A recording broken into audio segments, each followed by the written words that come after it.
est malade ou blessé, ou parce qu'il y a des obstacles, on pense à tous ces éboulements qu'il y a eu dernièrement là en Valais, l'effondrement dans le tunnel qui relie Ride à Latsuma ou dans d'autres vallées, enfin d'autres routes qui ont été coupées parce qu'il y a eu des éboulements. Donc il peut y avoir des obstacles. Ça peut être aussi un manque de repères. Voilà, on est perdu, il y a du brouillard, on ne sait plus où c'est qu'on doit aller. Ça peut être des peurs, manque de moyens, manque de temps ou des imprévus. Et lorsque nous nous trouvons comme ça, arrêtés, bloqués, eh bien, on a le choix entre abandonner, et puis on revient en arrière, ou alors on essaie de trouver un moyen de continuer notre route. Et dans la vie chrétienne, c'est aussi pareil, parce que la vie chrétienne n'est pas un long fleuve tranquille, hein, je crois que tout le monde le sait. Et il y a aussi parfois des obstacles, il y a du découragement, il peut y avoir de la lassitude, de l'amertume, des craintes, des préoccupations, de la culpabilité, ou un manque d'objectifs, ou alors les habitudes, le confort, la routine. Voilà, tout ça, c'est des choses en fait, qui peuvent nous ralentir, nous freiner, voire même nous arrêter dans notre foi.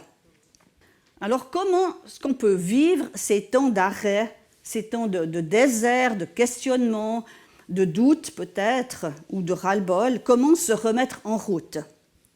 Alors, tout d'abord, ce que j'aimerais dire, c'est que ces temps-là, ce n'est pas des temps extraordinaires, mais c'est des temps qui sont tout à fait normaux. Ce n'est pas inutile. Le Seigneur, il a un plan avec tout ça. On a parlé de la nature déjà dans la louange, et puis c'est vrai que Jésus il a aussi beaucoup parlé de la nature dans ses enseignements.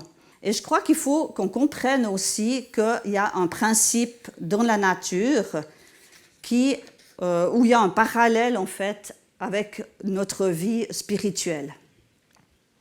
Alors dans Jean 12, alors Jésus répond à ses disciples, André et Philippe, et il leur dit « L'heure où le Fils de l'homme va être élevé dans sa gloire est venue. En vérité, je vous le dis, si le grain de blé tombé en terre ne meurt pas, il reste seul, mais s'il meurt, il porte beaucoup de fruits. » Alors, qu'est-ce que Jésus a voulu dire par là? Il parle de sa mort et puis il parle du grain de blé. Il prend une image dans la nature pour expliquer ce qui va se passer avec lui. Donc, il va annoncer sa mort et il va annoncer aussi sa résurrection. Et il dit que le grain de blé, quand il est semé, il va quelque part mourir. Il ne va pas mourir complètement parce qu'il va se transformer. Et puis ensuite, ça va devenir une plante qui va porter du fruit.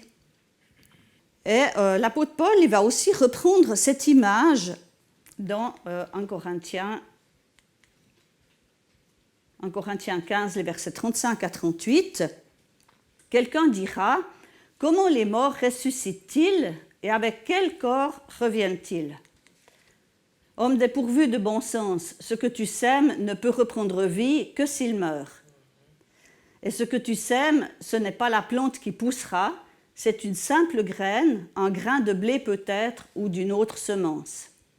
Puis Dieu lui donne un corps comme il le veut, et à chaque semence, il donne un corps qui lui est propre. Voilà. Donc, l'apôtre Paul, il va reprendre cet exemple du grain de blé ou d'une autre semence, et il dit que le grain de blé, dans la terre, il va en quelque sorte mourir en tant que grain, ça ne va plus être un grain, il va se transformer pour devenir une plante qui va à son tour porter du fruit. Et dans tout ce chapitre de 1 Corinthiens 15, on pourrait lire tout le chapitre, on ne va pas le faire ce matin, mais l'apôtre Paul explique la résurrection et ce qui va aussi advenir de nos corps à nous. Lorsque nous allons mourir, eh bien, notre corps terrestre, notre corps physique, il va redevenir de la poussière, mais il va ressusciter ensuite et on aura un corps qui est nouveau, qui est transformé et qui est beaucoup plus glorieux. Il n'y aura plus la maladie, il n'y aura plus la souffrance, il n'y aura plus tout ça. On aura un corps différent, comme Jésus, lorsqu'il est ressuscité, il a eu un corps nouveau, glorieux. Il pouvait passer à travers les murs, il n'était plus limité d'aucune manière. Et nous, ce sera pareil lorsque nous ressusciterons. Donc, il y a mort pour qu'il y ait résurrection, mais la mort, ce n'est pas un anéantissement, pardon, mais c'est une transformation pour qu'il y ait quelque chose de plus glorieux ensuite. Donc on voit que la mort précède la vie, en fait. Et puis on retrouve aussi ce même principe dans le début de la création. Au commencement, Dieu créa le ciel et la terre. Donc c'est les tout premiers versets de la Genèse. La terre n'était que chaos et vide. Il y avait des ténèbres à la surface de l'abîme et l'Esprit de Dieu planait au-dessus de l'eau. Dieu dit qu'il y ait de la lumière et il y eut de la lumière. Dieu vit que la lumière était bonne et il sépara la lumière des ténèbres. Dieu appela la lumière jour et les ténèbres nuit. Il y eut un soir et il y eut un matin, ce fut le premier jour. Donc on voit que d'abord il y a les ténèbres et ensuite Dieu appelle la lumière à l'existence et la lumière vient et Dieu sépare la lumière des ténèbres. Mais d'abord il y a les ténèbres et après la lumière. Et puis on voit qu'il y a d'abord un soir et après un matin. Donc la nuit précède le jour, et ça c'est pour le premier jour, pour le deuxième jour, pour le troisième jour, etc. Chaque fois c'est mis, il y eut un soir, il y eut un matin, ce fut le premier jour, ce fut le deuxième jour, ce fut le troisième jour, etc. Donc on voit que chaque fois c'est comme ça. Et dans notre vie spirituelle c'est pareil en fait. D'abord on était morts dans nos péchés. Spirituellement, en naissant, on était déjà morts. Spirituellement. Mais ensuite, lorsque nous avons reçu Christ dans notre cœur, eh bien, nous sommes ressuscités en lui. Nous avons reçu sa vie en nous, cette vie éternelle qui ne mourra jamais. Et c'est ce que nous affirmons en passant par le baptême d'eau. Nous affirmons que nous sommes morts avec Christ et nous sommes ressuscités en lui. Et on trouve dans Romains 6, les versets 1 à 4. Que dirons-nous donc? Allons-nous persister dans le péché afin que la grâce se multiplie? Certainement pas. Nous qui sommes morts pour le péché, comment pourrions-nous encore vivre dans le péché? Ignorez-vous que nous tous qui avons été baptisés en Jésus-Christ, c'est en sa mort que nous avons été baptisés? Par le baptême en sa mort, nous avons donc été ensevelis avec lui afin que, comme Christ est ressuscité par la gloire du Père, de même, nous aussi, nous menions une vie nouvelle. Voilà, donc tout le chapitre 6 nous explique cela dans l'épître aux Romains. Et dans la vie courante, on retrouve aussi, en fait, ce principe. Il y a le sommeil qui précède l'éveil. Et Jésus a souvent comparé la mort au sommeil. Dans les évangiles, on le voit. Voilà, quand on dort, on n'est pas mort, évidemment, mais on est comme inconscient en fait, on n'est pas conscient de ce qu'il y a autour de nous. Et lorsqu'on se réveille, eh bien, voilà, c'est de nouveau comme si on revenait à la vie. Dans la musique, il y a aussi des soupirs, il y a des pauses, il y a des silences. Imaginez que s'il y avait la musique, c'était tout le temps joué ou tout le temps chanté, on ne pourrait pas respirer, quoi. Ça irait pas. Il y a besoin qu'il y ait justement des temps où il n'y a rien du tout en fait. Et puis dans l'écriture, c'est pareil. Voilà, il y a des points, il y a des virgules, il y a des paragraphes, il y a des chapitres. S'il y avait tout le temps, tout était à la suite, ce serait un peu difficile à comprendre. Hein. D'ailleurs, c'est ce qui se passe avec la parole de Dieu. À l'origine, c'était écrit sans ponctuation, sans espace et tout pour gagner de la place, puisque les parchemins étaient très chers, très rares. Alors on écrivait tout à la suite, ça posait quelques problèmes après pour comprendre le texte. Et puis on le voit dans la nature, l'hiver qui précède le printemps. On parle beaucoup de la nature ce matin. Et voilà, et l'hiver, il semble que tout est mort, qu'il n'y a plus rien, les arbres sont tous secs parce que la sève est descendue, etc. Mais quand le printemps vient, il y a une vie nouvelle qui vient. Et qu'est-ce qui se passe? C'est que les arbres, ils ont mis un petit bout de branche en plus. Il y a croissance. Chaque fois qu'il y a, après la phase, disons, de repos, de mort, il y a la vie qui vient, il y a toujours quelque chose en plus. Lorsqu'on se réveille après le sommeil, on est renouvelé. Si on a bien dormi, évidemment. Mais en principe, c'est le but. C'est qu'on se réveille en forme et prêt à commencer une nouvelle journée. Alors que quand on va se coucher, on est fatigué et puis voilà, on commence à plus trop pouvoir se concentrer, on n'a plus de force, etc. Et c'est pareil dans la musique, dans l'écriture, lorsqu'il y a une nouvelle phrase musicale ou quelque chose de nouveau qui est écrit, c'est pour rajouter quelque chose. C'est pour peut-être passer à un autre chapitre, passer à une autre phrase musicale. Donc il y a toujours quelque chose en plus qui vient après. Et voilà, lorsque la sève monte dans les branches, comme je dis, l'arbre il va pousser, il y a des nouvelles branches qui vont venir, et l'arbre il grandit, et chaque année il sera un peu plus grand. Donc en fait il y a ces deux principes qu'il faut bien qu'on comprenne. C'est d'une part que la mort précède la vie, et puis d'autre part que la vie qui vient après la mort, elle est différente. En fait il y a transformation, c'est plus la même chose. Elle est meilleure, elle est porteuse de fruits aussi. Parce que le grain, comme Jésus a dit, le grain qui est semé en terre, il va devenir une plante, mais dans la plante, il y aura beaucoup de grains. Il n'y aura pas juste un grain, il y aura beaucoup de grains. Et ça se transforme dans le sens que si vous prenez une graine, par exemple, je sais pas, un grain de haricot, si vous connaissez absolument rien dans le jardinage, vous voyez une graine de haricot, vous ne savez pas que c'est une graine de haricot. Vous ne pouvez pas vous imaginer ce que ça va devenir. Et puis, ce n'est pas non plus proportionnel. Une graine de haricot, c'est assez grand. Par contre, une graine de salade, c'est tout petit. Mais une salade, c'est plus grand qu'un haricot. Vous voyez, on ne peut pas imaginer, quand on voit une graine, si on n'y connaît rien dans la botanique ou dans le jardinage, on ne peut pas du tout imaginer ce que ça va donner. C'est complètement différent. Dans le grain, il y a la nature de la plante, mais la plante qui devient, quand ça devient une plante, ça n'a plus rien à voir avec le grain, visuellement, je veux dire. Hein, on est d'accord. Pour nous, c'est pareil. Mais maintenant, il y a un stade à passer. Et c'est là que ça devient délicat. C'est-à-dire que quand vous semez des graines, alors ceux qui font du jardin le savent bien, c'est que parfois les graines, elles ne germent pas. Il n'y a pas toutes les graines qui vont donner quelque chose. Pourquoi? Parce que la graine, elle est tributaire de la qualité du terrain, elle est tributaire de la météo. S'il fait trop sec ou trop humide, ça ne va peut-être rien donner. La graine, elle peut sécher, elle peut pourrir s'il y a trop d'eau. Il faut qu'il y ait le sol qui ait des nutriments, que le sol soit suffisamment riche. Enfin, il y a des plantes qui ont besoin de sol assez pauvre, d'autres plantes qui ont besoin de sol plus riche pour grandir, pour donner quelque chose. C'est différent pour chaque plante. Hein. C'est pour ça qu'on ne peut pas semer n'importe quoi, n'importe où. Sinon, il n'y a pas grand-chose qui va pousser. Et puis, il y a aussi les prédateurs. Et Jésus a bien expliqué ça dans la parabole de la semence et des terrains, donc où il y a 4 terrains différents, et la semence va tomber dans ces différents terrains, et au bord du chemin, voilà, il y a les oiseaux qui viennent manger les graines, donc ça ne va rien donner. Hein, il peut y avoir des oiseaux ou d'autres animaux qui vont manger la graine. La graine, elle ne va pas germer.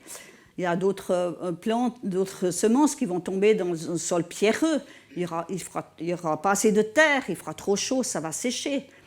D'autres plantes qui vont pousser à un bout, mais il y aura les épines qui vont venir étouffer. Et puis enfin, il y a la semence qui tombe dans la bonne terre et qui produit beaucoup de fruits. Donc, quand la semence elle est dans la terre, en fait, elle est vulnérable.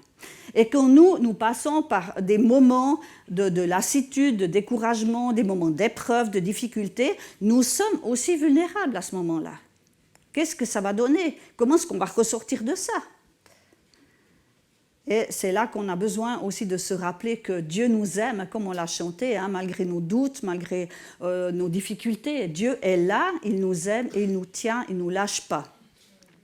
Voilà, donc on peut passer par des périodes difficiles, de désert, d'épreuves, de questionnements, de lassitude et tout, et nous sommes vulnérables parce que l'ennemi de nos âmes, le diable, il va absolument chercher à ce qu'on reste là, à ce qu'on ne se relève pas et de ce qu'on ne se remette pas en route. Mais le but que Dieu a pour nous, le projet, c'est qu'on continue le chemin avec lui, c'est qu'on se remette en route avec lui, qu'on ne lâche pas sa main. Et lorsque nous sommes dans ces périodes-là, eh bien, on se trouve devant le choix, soit de persévérer, soit d'abandonner. Alors, comment persévérer? On va lire quelques versets du psaume 73. C'est un psaume d'Asaph, Asaph qui était un conducteur de louanges. Oui, Dieu est bon pour Israël, pour ceux qui ont le cœur pur. Toutefois, mon pied allait trébucher, mes pas étaient sur le point de glisser, car j'étais jaloux des vantards en voyant le bien-être des méchants. Rien ne les tourmente jusqu'à leur mort, et leur corps prend de l'embonpoint. Ils n'ont aucune part aux souffrances humaines, ils ne sont pas frappés comme le reste des hommes. Alors là, Asaph, il ne comprend plus rien, parce que d'après les promesses de Dieu, d'après ce que Dieu a dit dans le Deutéronome, c'est qu'en fait, si on craint Dieu, pour celui qui aime Dieu, qui obéit à ses commandements, il y a le bonheur, il y a la prospérité, il y a tout qui va bien. Puis lui, il est au service de Dieu, il aime le Seigneur, il le sert de tout son cœur, et puis il voit que pour lui, ça ne se passe pas comme ça. Puis par contre, il voit des gens qui ne craignent pas Dieu, qui font le mal, et puis eux, pour eux, tout va bien. Il se dit, mais il y a quelque chose qui ne joue pas dans la doctrine. Seigneur, comment ça se fait? Ça ne joue pas, ça. Il se pose beaucoup de questions et il est découragé et il est tenté d'abandonner. On continue. Alors, voici comment sont les méchants. Toujours tranquilles, ils augmentent leur richesse. C'est donc pour rien que j'ai purifié mon cœur et que j'ai lavé mes mains en signe d'innocence. Chaque jour, je suis frappé, tous les matins, je suis repris. Si je disais, je veux parler comme eux, alors je trahirais tes enfants. Voilà, là, on voit qu'il a un problème de conscience. En fait, il se dit, mais est-ce que ça vaut la peine de servir Dieu? Est-ce que ça vaut la peine d'être droit? Parce qu'en fait, mais qu'est-ce que j'y gagne? C'est quoi le résultat? Il se pose vraiment des questions. Là, il est vraiment dans un conflit intérieur. Et il est tenté d'abandonner. Puis il se dit, mais si j'abandonne, je ne peux pas faire ça. Ça ne va pas. Ça me pose un conflit de loyauté. Mais ça continue. Quand j'ai réfléchi pour comprendre cela, la difficulté a été grande à mes yeux. Jusqu'au moment où je suis entrée dans les sanctuaires de Dieu et où j'ai prêté attention au sort final des méchants. Alors là, il a trouvé une clé. C'est qu'en fait, il est allé dans le sanctuaire, dans la présence de Dieu. Il est allé rechercher cette présence de Dieu. Et puis, en fait, le résultat, c'est qu'après, il a eu une autre vision de la situation. Il a vu plus loin que juste le présent, que juste ce qu'il voyait avec ses yeux humains. Il a vu que Dieu est un Dieu juste, qui rend justice, et qu'ensuite, il va y avoir la justice de Dieu. Il va y avoir un jugement pour les méchants. Il voit vraiment au-delà. Lorsque mon cœur était aigri et mes reins transpercés, donc on voit qu'il y a de l'amertume, j'étais idiot et je ne comprenais rien, j'étais devant toi comme une bête. Il réalise qu'en fait, c'est sa nature humaine qui parlait.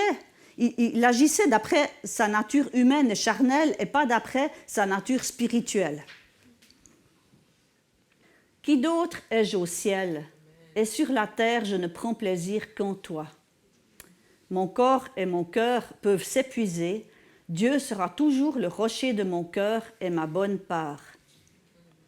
Oui, ceux qui s'éloignent de toi vont à leur perte. Tu réduis au silence tous ceux qui te sont infidèles. Pour moi, mon bonheur, c'est de m'approcher de Dieu. Je place mon refuge en toi, Seigneur éternel, afin de raconter tout ce que tu fais. Voilà. Donc là, il réalise en fait que Dieu, c'est l'essentiel, que Dieu, il est plus important que tout et que son bonheur, c'est en Dieu qu'il peut le trouver. Ce n'est pas forcément dans les choses ici-bas, mais c'est en Dieu. Il peut se réfugier en lui. Puis on voit que Anne, dans la parole de Dieu, elle a fait aussi une expérience similaire. C'est dans 1 Samuel 1, on ne va pas le lire. Anne était dans l'amertume parce qu'elle était stérile, elle n'avait pas d'enfants. Et l'autre femme de son mari, Pénina, elle avait des enfants et puis elle se moquait d'Anne parce qu'Anne n'en avait pas. Et pour Anne, c'était vraiment difficile de vivre cela et elle était vraiment dans l'amertume. Et un jour, elle a décidé d'aller dans le temple et de répandre son cœur devant Dieu, de dire devant le Seigneur tout ce qu'elle ressentait, tout ce qu'elle éprouvait. Et elle a reçu cette promesse, enfin, elle a fait un vœu à Dieu, elle a fait une promesse à Dieu, si tu me donnes un fils, je te le consacrerai. Et Dieu lui a donné un fils, et même après, elle a encore eu d'autres enfants, Dieu l'a exaucée. Mais quand elle est sortie de ce temple, juste après avoir répandu son cœur devant Dieu, il est dit que son visage n'était plus le même. Voilà, donc elle a fait aussi cette expérience de venir dans la présence de Dieu. Donc c'est la première clé pour persévérer, c'est s'approcher de Dieu, c'est venir dans sa présence, c'est rechercher sa présence. Et puis une deuxième clé, c'est se nourrir de la parole de Dieu. On va lire dans 1 Samuel 15, verset 35. Donc il est parlé justement de Samuel, le fils que Anne a eu.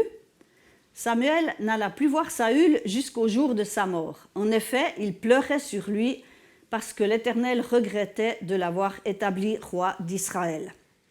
Alors voilà, Samuel, il est aussi dans l'incompréhension, dans l'amertume certainement, dans plein de questionnements. Mais Seigneur, tu m'as dit d'aller oindre Saül comme roi, c'était le premier roi d'Israël, puis voilà que Saül, il a désobéi, s'est détourné de Dieu et Dieu l'a rejeté.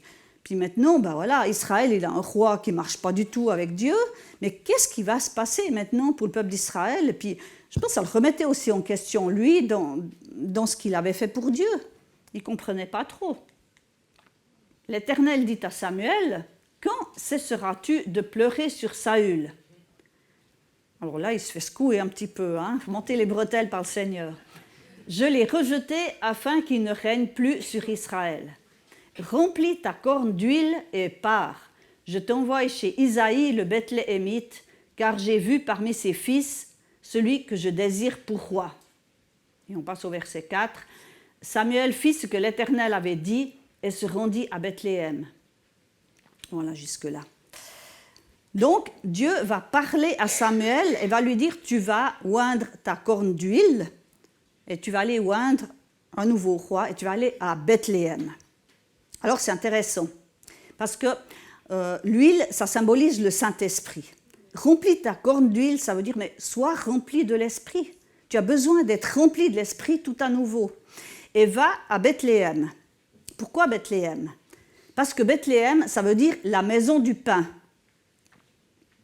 Et c'est là que Samuel va oindre David comme roi pour remplacer Saül.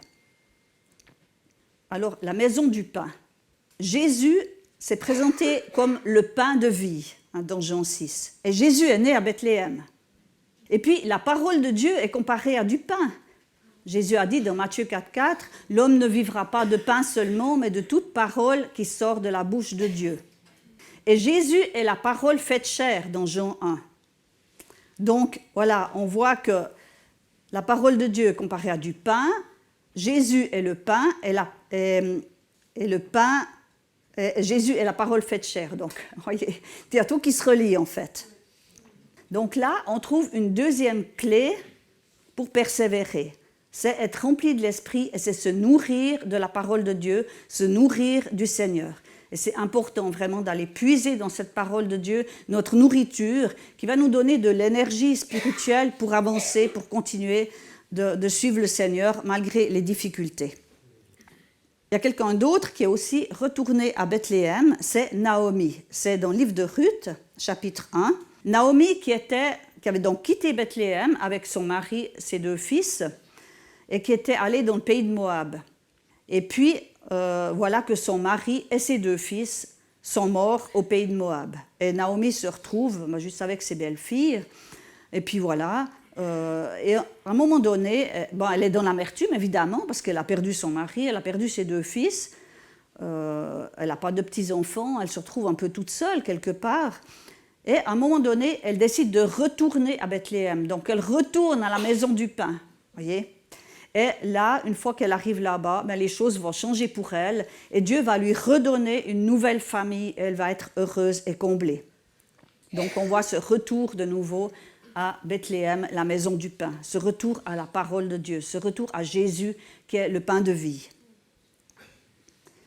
Et puis une troisième clé, c'est choisir de se confier en Dieu.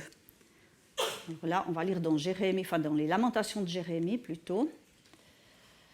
Donc Jérémie, qui est dans une situation compliquée, « Alors j'ai dit, je n'ai plus d'avenir, je n'ai plus d'espérance en l'Éternel.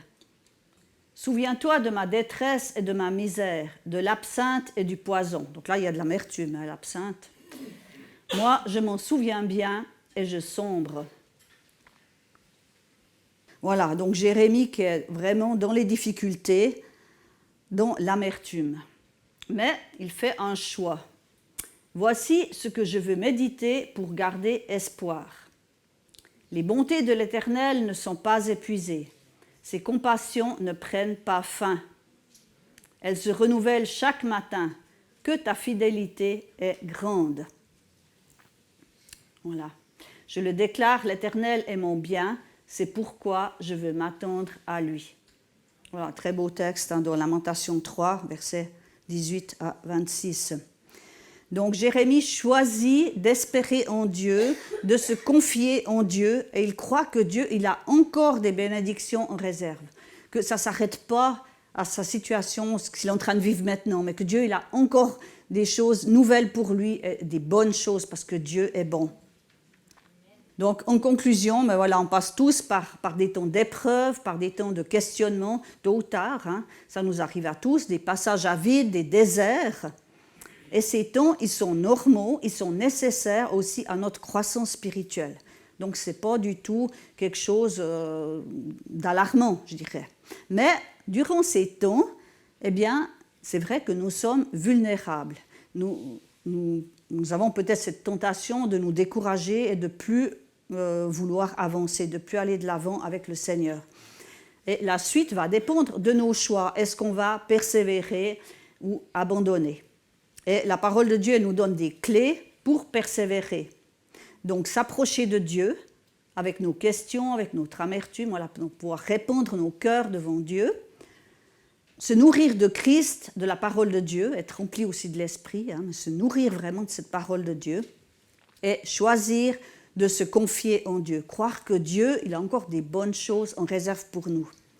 Et ça va nous permettre de continuer d'avancer. Et puis, la victoire, ce n'est pas forcément d'obtenir les choses qu'on aimerait ou d'avoir des réponses comme on aimerait à nos prières. Ce n'est pas forcément là la victoire. Souvent, on croit que la victoire, ben voilà, on a prié pour ça, on va obtenir ça.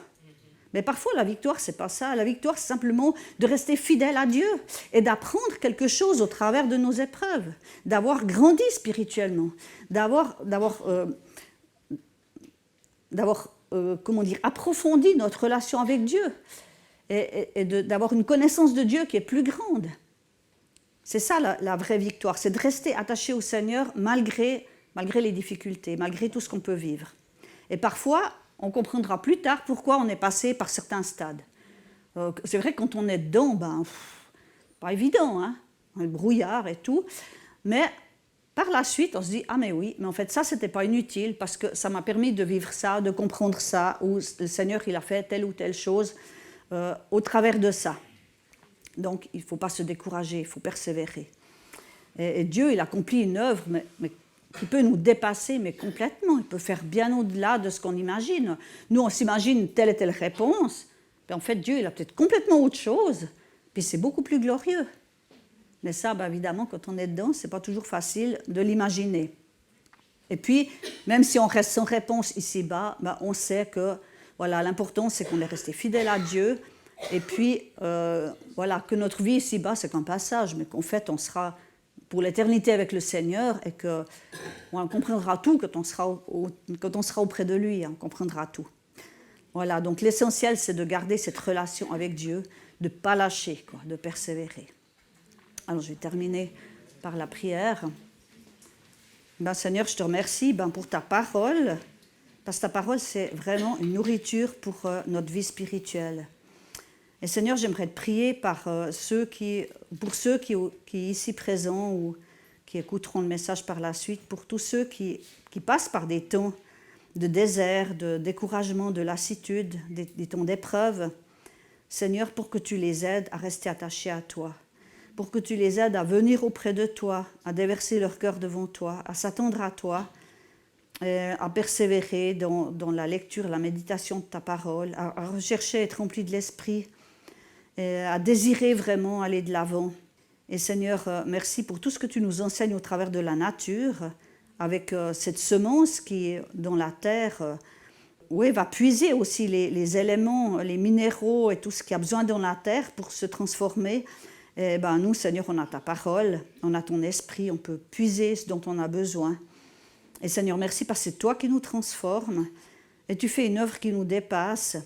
Tes plans sont merveilleux, tu es bon, Seigneur, et tu as encore des belles choses en réserve pour chacun de nous. Et pour nous en tant qu'Église aussi. Seigneur, merci pour tout ce que tu vas faire et que tu aides chacune d'entre nous à rester attachés à toi, avec confiance, avec foi, avec détermination à avancer dans le nom de Jésus. Amen.